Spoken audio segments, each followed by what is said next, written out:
If beside the brown mats and the round cushions we have one unbroken tradition here, it is to read on the 7th day of retreat from Huang and Krishnamurti.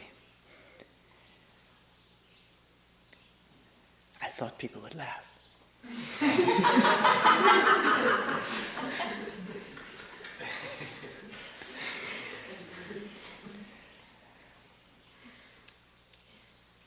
I'm asked quite frequently, here and there, whether reading from these two people is bringing in my ultimate authority, which it is not. These are marvelous readings, and it gives you and myself a break from hearing very similar words for 6 days.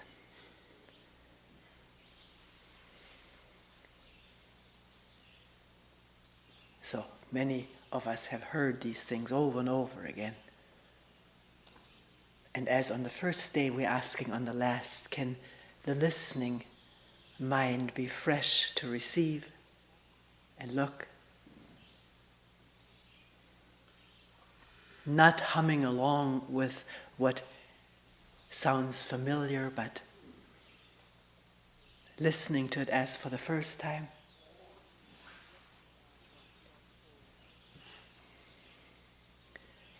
The selections are from Huang from the book The Zen Teaching of Huang Po, translated by John Blofeld. The material gathered by his disciple Pei Su in the 10th century in China. Pei Su was a scholar, a Buddhist scholar, and governor of the province where Huang Po taught, had a monastery.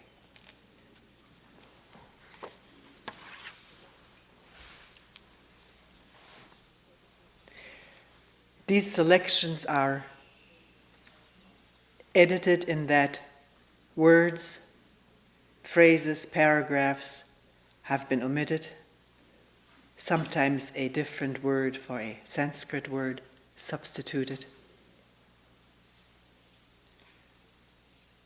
So it's not the completely authentic Huang Po presented, and that's not the intention. Intention is to clarify.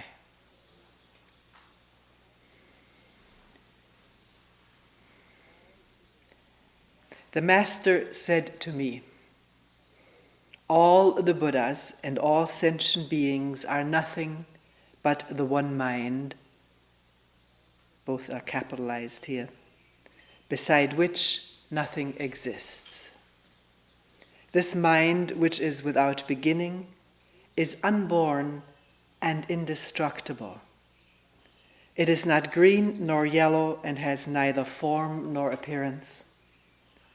It does not belong to the categories of things which exist or do not exist, nor can it be thought of in terms of new or old. It is neither long nor short, big nor small, for it transcends all limits, measures, names, traces, and comparisons.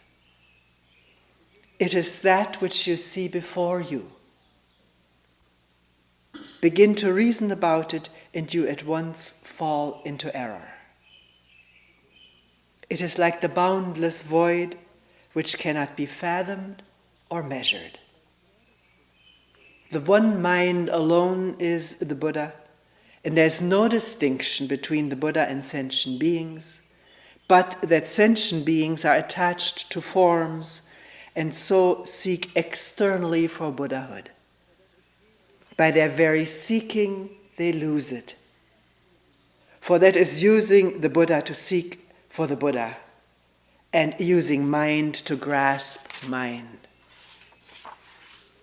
Even though they do their utmost for a full eon, they will not be able to attain to it.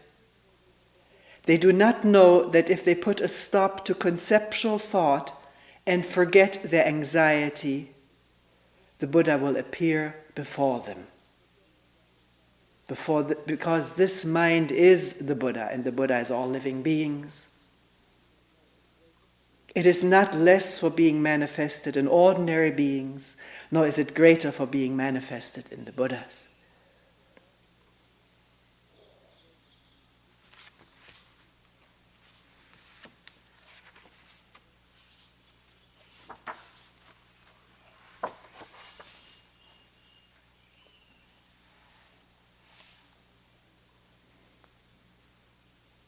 This is a dialogue between Pei Su and Huang Po. Pei Su asking, what is the way and how must it be followed? What is the way and how must it be followed? Huang Po, what sort of thing do you suppose the way to be that you should wish to follow it? Questioner, what instructions have the masters everywhere given for meditation practice and the study of the truth? Huang Po, words used to attract the dull of wit are not to be relied on.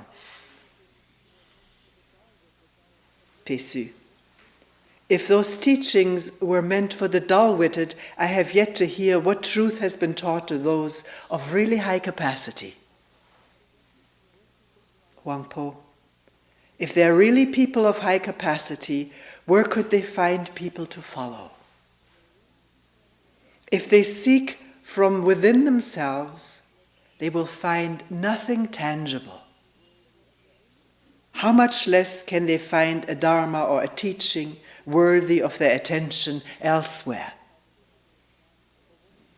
Do not look to what is called the true teaching by preachers, for what sort of true teaching could that be?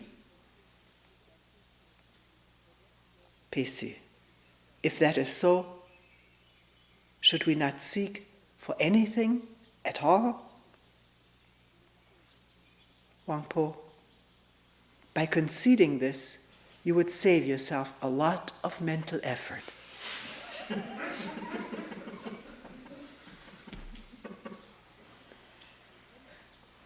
Questioner, but in this way, everything would be eliminated.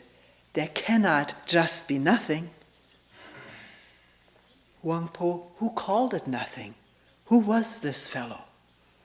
But you wanted to seek for something. Questioner, since there is no need to seek, why do you also say that not everything is eliminated? Doesn't this run just precisely along the thought lines 1,000 years later? If there's nothing for us to seek, then, oh my God, then there's nothing. I should give up everything.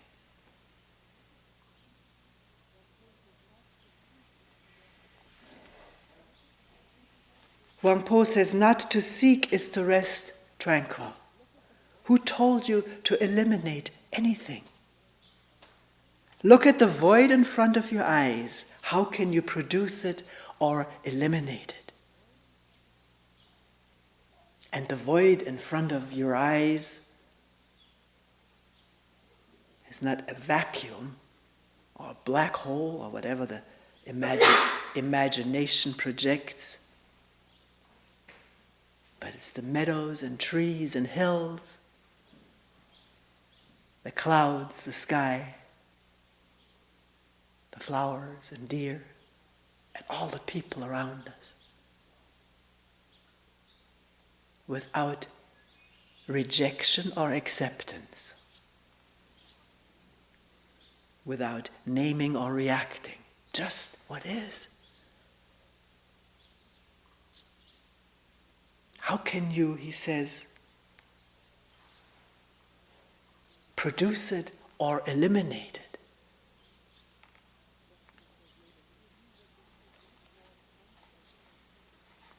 Questioner says later, do you mean that we should not form concepts as human beings normally do? And Huang Po says, I have not prevented you, but concepts are related to the senses, and when feeling takes place and concepts are formed, wisdom is shut out. The wisdom of the immediacy of what is, the seeing of the immediacy, but it's not seeing something. It's just seeing without reaction, labeling, rejecting, evaluating, and oneself in relation to that.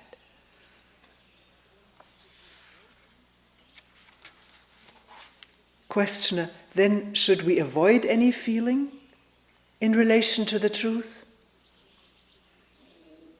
Huang Po, where no feeling arises, who can say that you're right?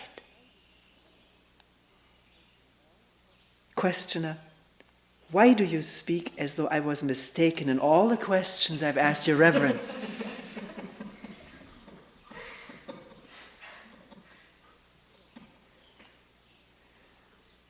Huang Po, you're a man who doesn't understand what is said to him. What is all this about being mistaken? It's how our habits run. It's my fault, I'm dumb. I'll never get it. Rather than just listening or seeing an obstacle, the resistance, fear that arises. Something is said about the void.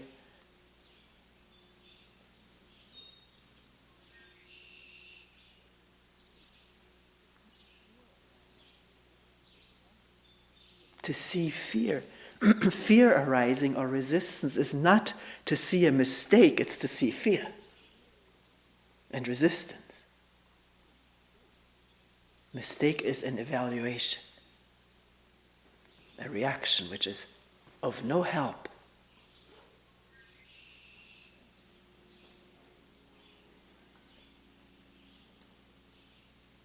Hooks into our ancient conditioning of either being right or wrong. And in that conditioning we can't see what is, as it is, inside or outside.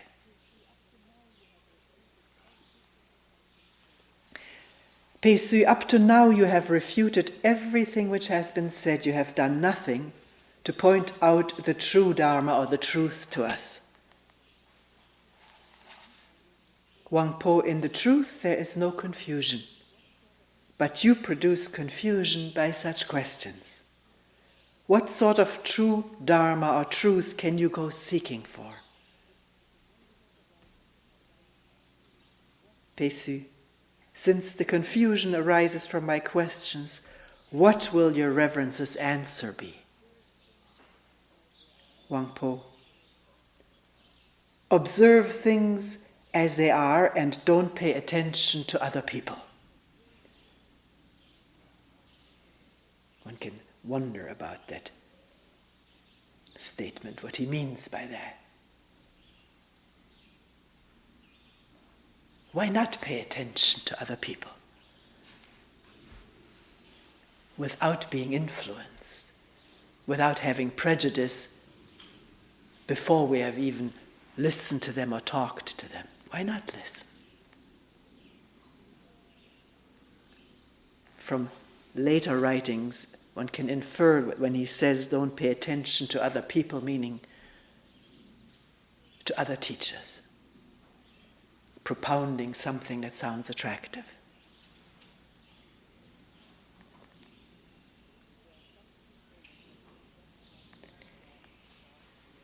He says there are some people that just like mad dogs barking at everything that moves, even barking when the wind stirs among the grass and leaves.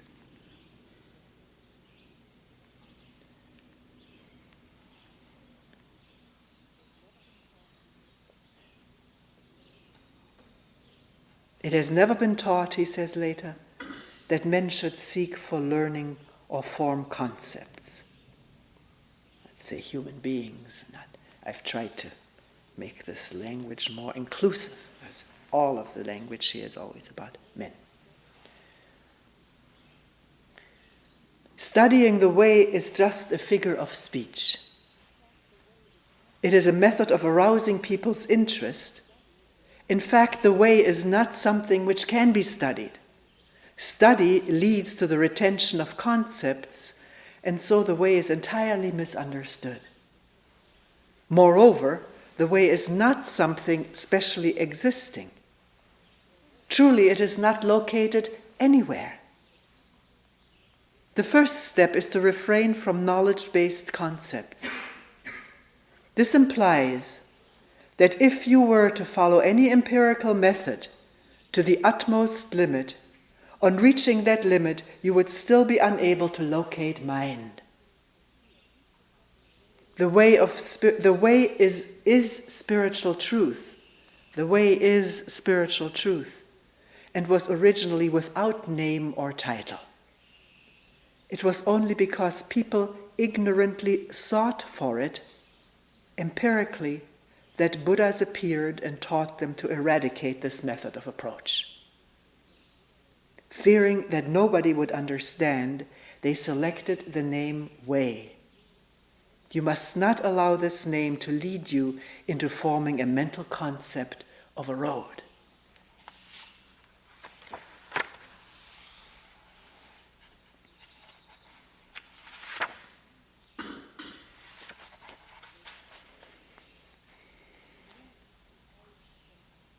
Later on, Pessu says, illusion can hide from us our own mind. But up to now you have not taught us how to get rid of illusion. Huang, the arising and the elimination of illusion are both illusory. Illusion is not something rooted in reality. It exists because of your dualistic thinking.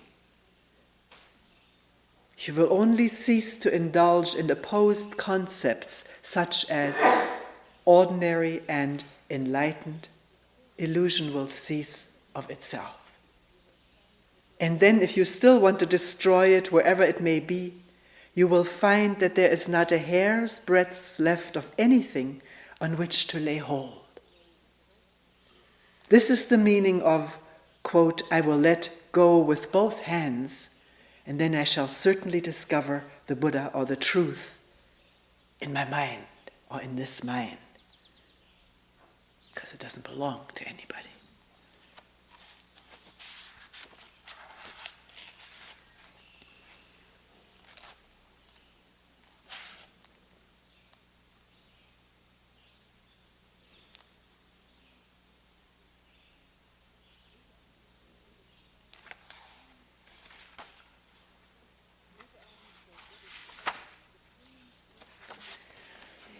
Later on he says, what is called supreme perfect wisdom implies that there's really nothing whatever to be attained.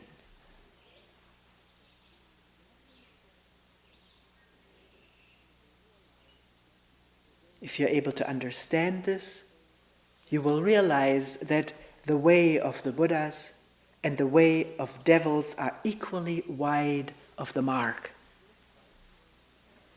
The original, pure, glistening universe is neither square nor round, big nor small.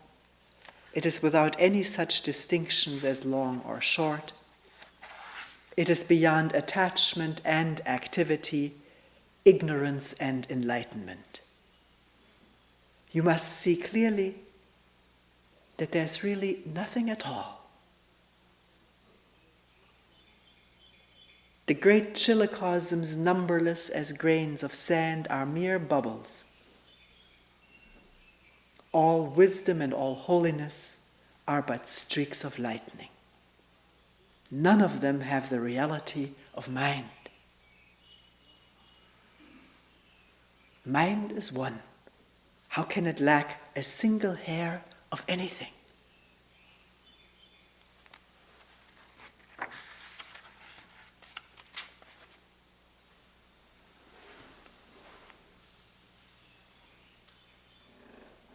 Once I put this question to the Master: how many of the 400 or 500 persons gathered here on this mountain have fully understood your Reverence's teaching?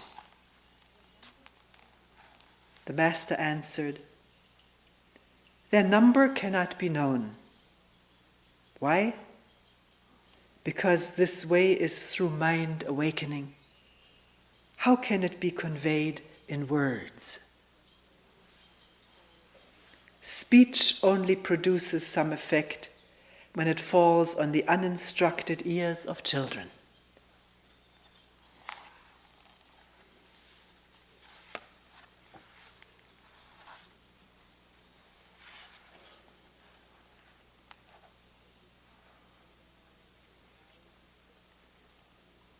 When we talk of the knowledge I, in quotes, may gain, the learning I may achieve, my intuitive understanding, my deliverance from rebirth, and my moral way of living, our successes make these concepts seem pleasant to us, but our failures make them appear deplorable. What is the use of all that? I advise you to remain uniformly quiescent and above all activity.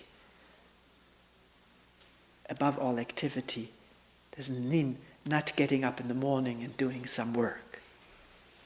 Some people have asked me about this. You sound as though there was no work or action or doing.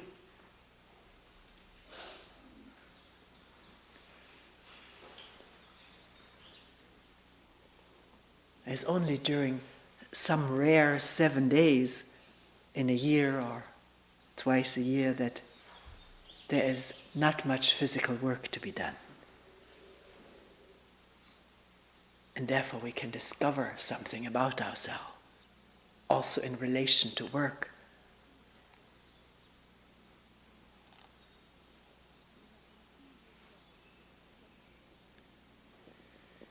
Do not deceive yourselves with conceptual thinking, and do not look anywhere for the truth. For all that is needed is to refrain from allowing concepts to arise. It is obvious that mental concepts and external perceptions are equally misleading, and that the way of the Buddhas is as dangerous to you as the way of demons.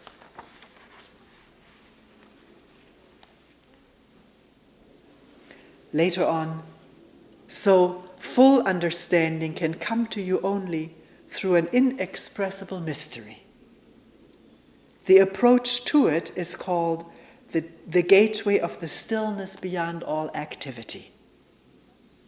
If you wish to understand, know that a sudden comprehension comes when the mind is purged of all the clutter of conceptual and discriminatory thought activity. Those who seek the truth by means of intellect and learning only get further and further away from it. Not till your thoughts cease all their branching here and there, not till you abandon all thoughts of seeking for something, will you be on the right road.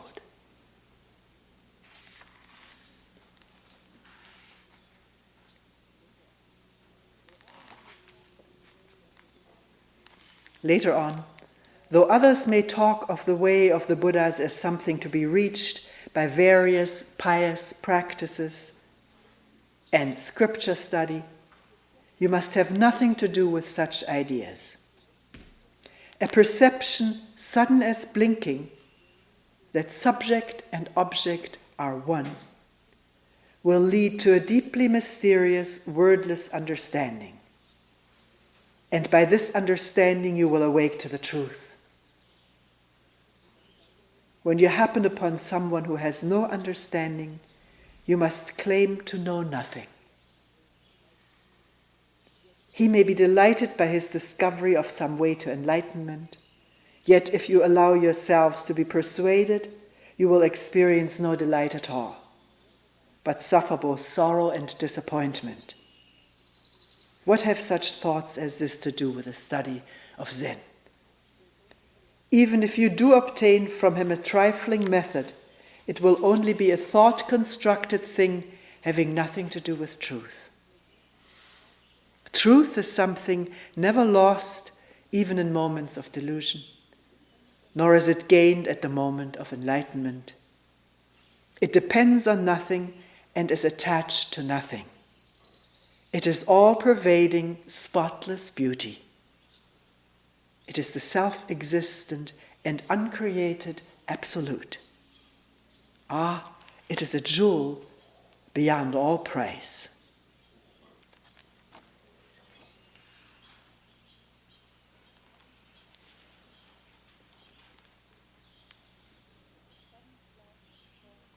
And later, when a sudden flash of thought occurs in your mind, and you see it for a dream or an illusion, then you can enter into the state reached by the Buddhas of the past. Not that the Buddhas of the past really exist, or that the Buddhas of the future have not yet come into existence. Above all, have no longing to become a future Buddha. Your sole concern should be, as thought succeeds thought, to avoid clinging to any of them.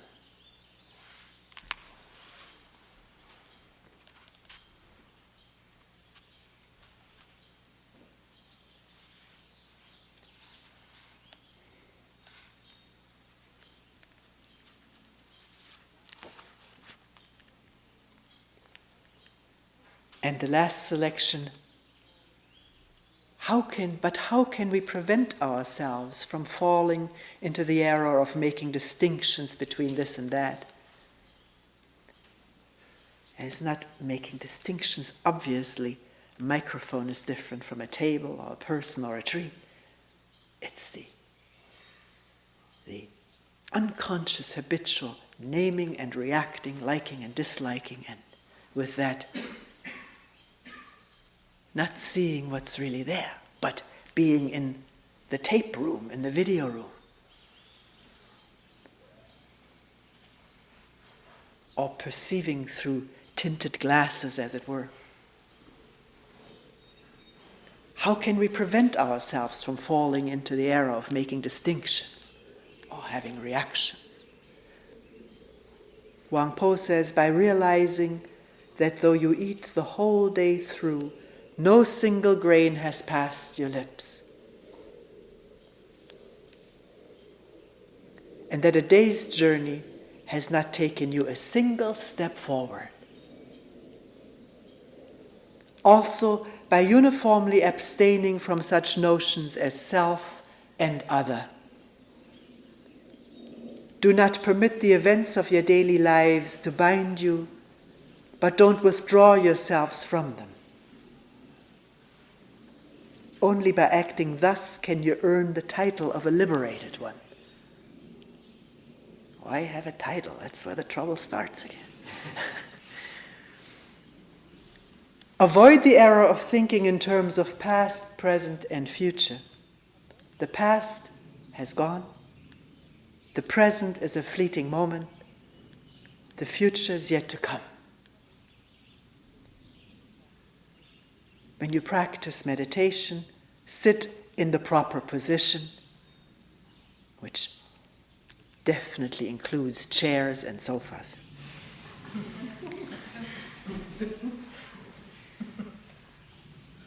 I don't know whether they had chairs in China. Probably the emperor did. Also the teacher was sitting in the high seat. He had a chair. So, the proper position is something for one who is very attached to it to look at.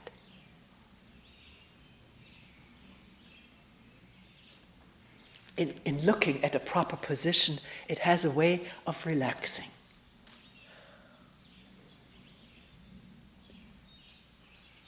Not relaxing into sloth and torpor, but the absence of the tightness that is held by thought. I must sit like this. This is the right way. This is the ancient way. This will get me someplace.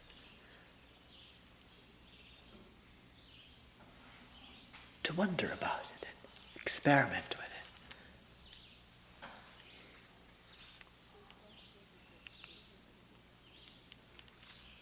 Stay tranquil, he says, stay perfectly tranquil. I eliminate it perfectly.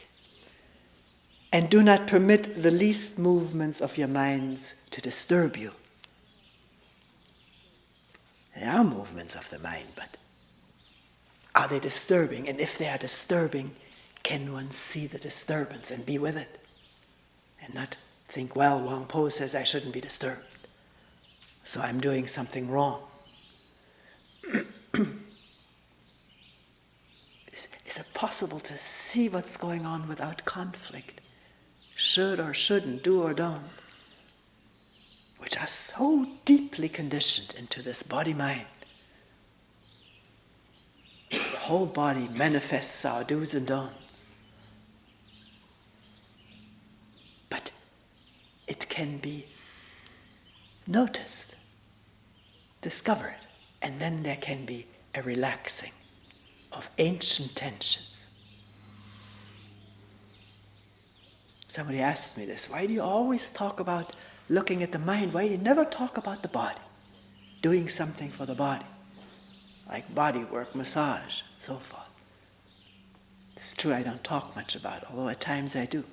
I say to take intelligent care of this body because it is an unfathomably delicate instrument. And we don't treat it as such. So can there be a gentle attention to the body with its tensions, contortions, pains, aches?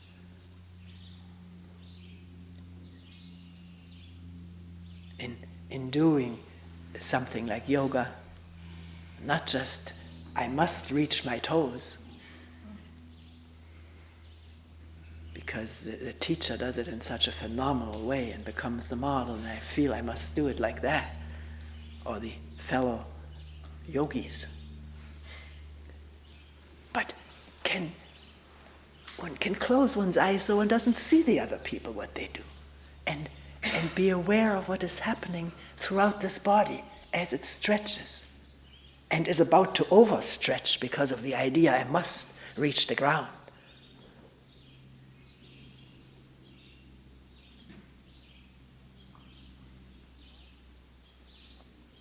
Or if one receives a massage, which is a marvelous thing.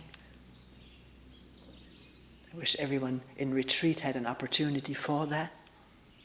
Can the mind be, the body be permeated with awareness of every part of the body in the touch of the hand that is massaging?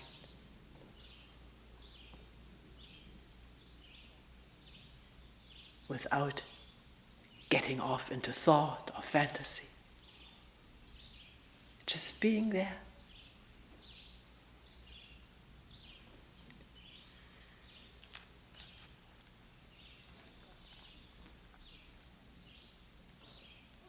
When you practice meditation, sit in the proper position, stay perfectly tranquil, and do not permit the least movement of your minds to disturb you.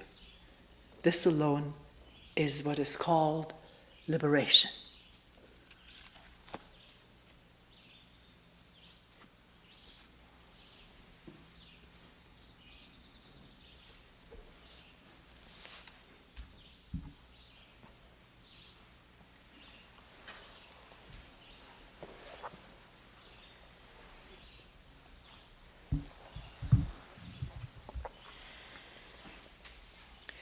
We will read one selection from Krishnamurti's notebook. He kept a notebook for 3/4 of a year in different parts of the world where he was giving talks in the 1960s. And this selection is from India.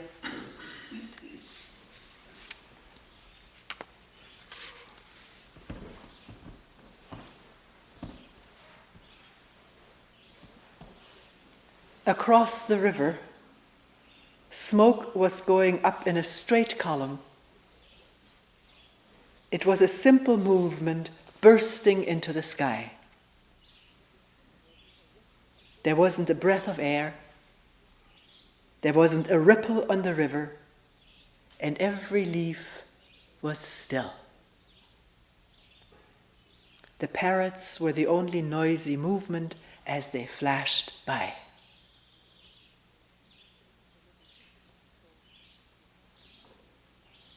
Even the little fisherman's boat did not disturb the water. Everything seemed to have frozen in stillness, except the smoke. Even though it was going so straight up in the sky, there was a certain gaiety in it and freedom of total action. And beyond the village and the smoke was the glowing sky of the evening. It had been a cool day, and the sky had been open, and there was the light of 1,000 winters. It was short, penetrating, and expansive. It went with you everywhere. It wouldn't leave you. Like perfume, it was in the most unexpected places. It seemed to have entered into the most secret corners of one's being. It was a light that left no shadow, and every shadow lost its depth. Because of it, all substance lost its density. It was as though you looked through everything, through the trees on the other side of the wall, through your own self. Yourself was as transparent as the sky and as open. It was intense, and to be with it was to be passionate. Not the passion of feeling or desire, but a passion that would never wither or die. It was a strange light. It exposed everything and made vulnerable. And what had no protection was love.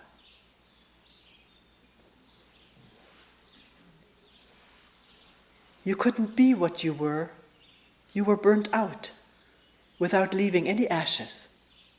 And unexpectedly, there was not a thing but that light.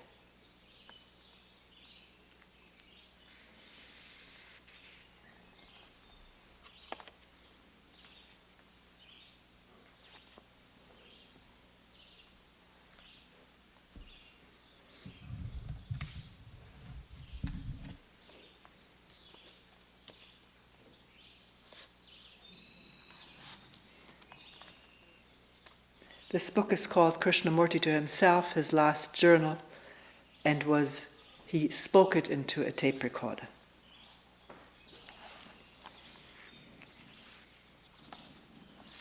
He had stopped writing, and his biographer and friend suggested that he speak something into a tape.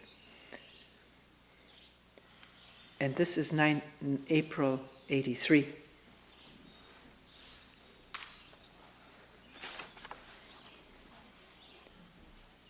It is a new day, and the sun won't be up for an hour or so. It is quite dark, and the trees are silent, waiting for the dawn and the sun to rise behind the hills. This was taped in Ojai, California. There ought to be a prayer for dawn. It comes so slowly, penetrating the whole world. And here in this quiet, secluded house, surrounded by orange trees and a few flowers, it is extraordinarily quiet. There are no birds as yet singing their morning song. The world is asleep, at least in this part of the world, far from all civilization, from the noise, the brutality, the vulgarity, and the talk of politicians. Slowly, with great patience, the dawn begins in the deep silence of the night. It was broken by the mourning dove and the hoot of an owl. And the hills and the trees are beginning to awaken. In silence, the dawn begins. It gets lighter and lighter, and the dew is on the leaf, and the sun is just climbing over the hill. The first rays of the sun are caught in those tall trees, in that old oak that has been there for a very, very long time. And the morning dove begins with its soft, mournful call. Across the road, across the orange trees, there is a peacock calling. Even in this part of the world, there are peacocks. At least there are a few of them.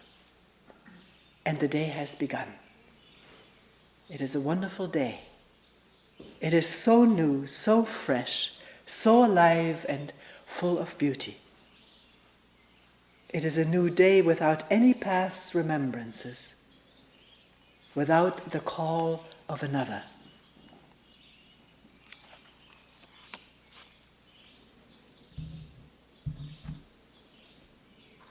There is great wonder when one looks at all the beauties. Those bright oranges with the dark leaves, and the few flowers bright in their glory. One wonders at this extraordinary light which only this part of the world seems to have.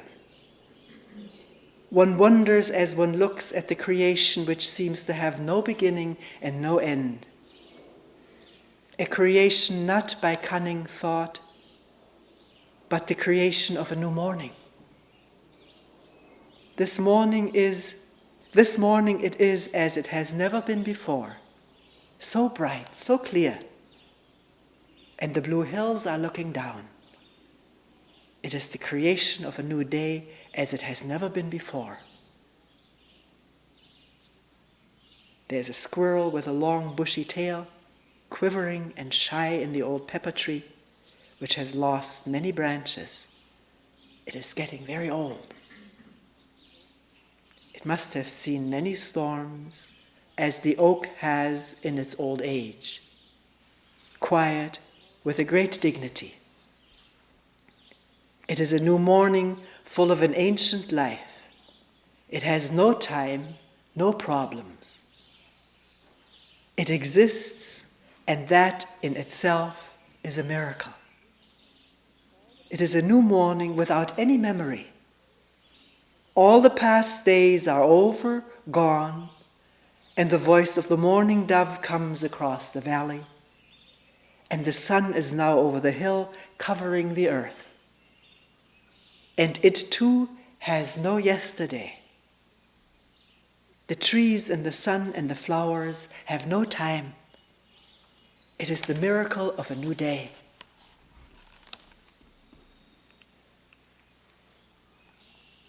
Now comes a quote.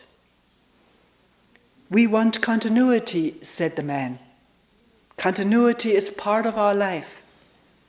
Continuity of generation after generation, of tradition, of the things we have known and remembered.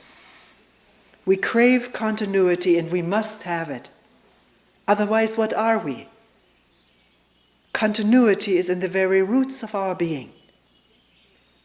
To be is to continue. Death may come, there may be an end to many things, but there's always continuity.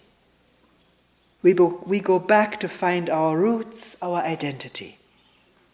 If one has kept one's beginnings as a family, probably one can trace it generation after generation for many centuries, if one is interested in that kind of thing.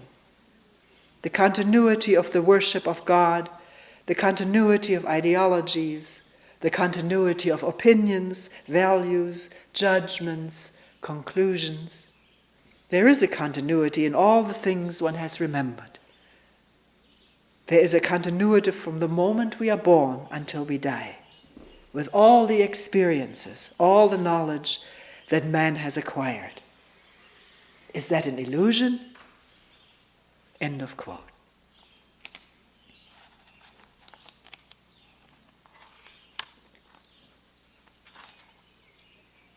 And now Kay's response. What has continuity? The oak, probably 200 years old, has a continuity until it dies or is chopped down by man. And what is this continuity which man wants, craves for, or human beings want, crave for? The name, the form, the bank account, the things remembered. Memory has a continuity, remembrances of that which has been. The whole psyche is memory and nothing else. We attribute to the psyche a great many things, qualities, virtues, ignoble deeds, and the exercise of many clever acts in the outer and inner world. And if one examines diligently, without any bias or conclusion, one begins to see that our whole existence, with a vast network of memories, remembrances, the things that have happened before, all have continuity. And we cling to that desperately. End of quote. The squirrel has come back. It has been away for a couple of hours. Now it is back on the branch, nibbling at something, watching, listening, extraordinarily alert and aware, alive, quivering with excitement. It comes and goes without telling you where it is going and when it is coming back. And as the day is getting warmer, the dove and the birds have gone. There are a few pigeons flying from one place to another in a group. You can hear their wings beating in the air. There used to be a fox here. One hasn't seen it for a long time. Probably it has gone away forever. There are too many people about. There are plenty of rodents, but people are dangerous. And this is a shy little squirrel and as wayward as the swallow. Although there is no continuity except memory, is there in the whole human being, in the brain, a place, a spot, an area small or vast, where memory doesn't exist at all, which memory has never touched? It is a remarkable thing to look at all this, to feel your way sanely, rationally, see the complexities and the intricacies of memory and its continuity, which is, after all, knowledge. Knowledge is always in the past. Knowledge is the past. The past is vast accumulated memory as tradition. And when you have trodden that path diligently, sanely, you must inevitably ask, is there an area in the human brain or in the very nature and structure of a human being, not merely in the outer world of his activities, but inwardly, deep in the vast, quiet recesses of his own brain, something that is not the outcome of memory, not the movement of a continuity?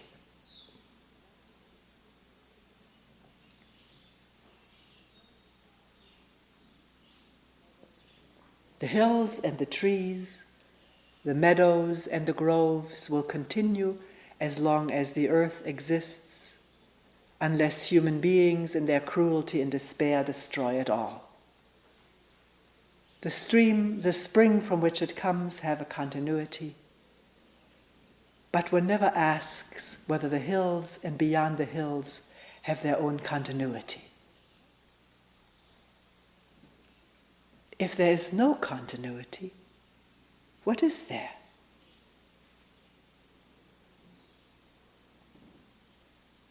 There's nothing. One is afraid to be nothing. Nothing means not a thing.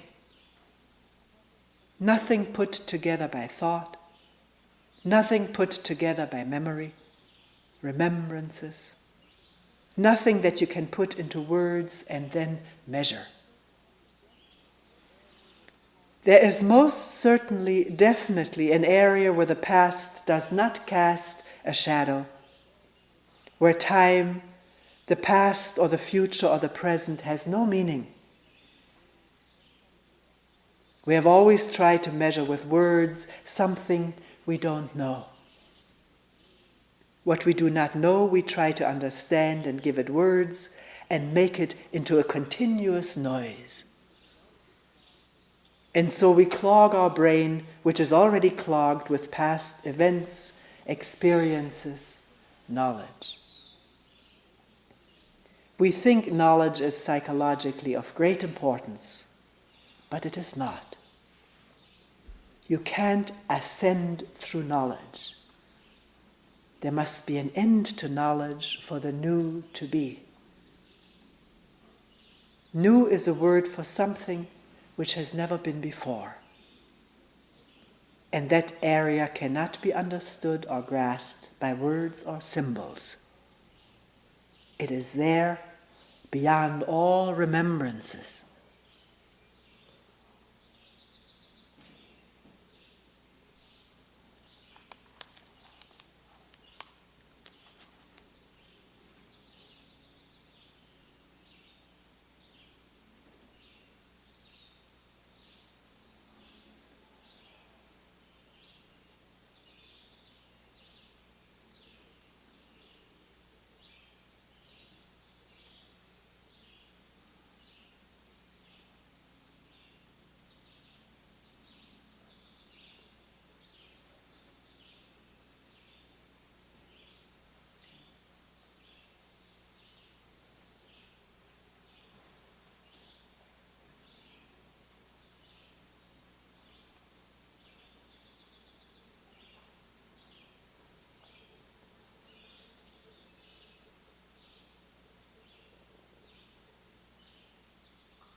We will end here for today.